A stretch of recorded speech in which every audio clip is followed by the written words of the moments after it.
சக்திவேல் அடுத்த வர எபிசோடில் பார்த்திங்க அப்படின்னா தென்னரசு கொலை பண்ணது நான் தான் சொல்லிட்டு வேலு வந்து எல்லாருக்கிட்டையுமே ஒத்துட்டு இருந்திருப்பாரு. ஆனால் போலீஸ் விசாரிச்சதில் பார்த்திங்க அப்படின்னா வேலு மட்டும் இந்த கொலையை பண்ணல.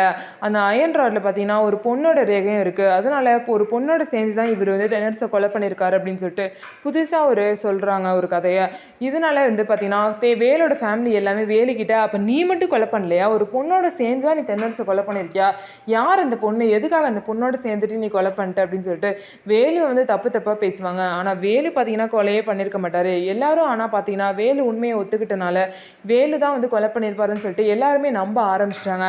ஆனால் சங்கர் மட்டும் தான் இன்னும் வேலு மேலே நம்பிக்கை வச்சுருக்காரு. யார் அந்த பொண்ணு, என்ன நடந்துன்னு சொல்லிட்டு வேலு சொல்லு, வேலு நீ வந்து உண்மையை மறைக்கிறனால எல்லாரும் உன்னை தப்பாக பேசுகிறாங்க, இதெல்லாம் உனக்கு தேவையான்னு சொல்லிட்டு சங்கர் வேலு கிட்ட சொல்கிறாரு. ஆனால் என்ன நடந்தாலும் பரவாயில்லன்னு சொல்லிட்டு செல்வியை காப்பாற்றுறதுலே வேலு இருக்காரு.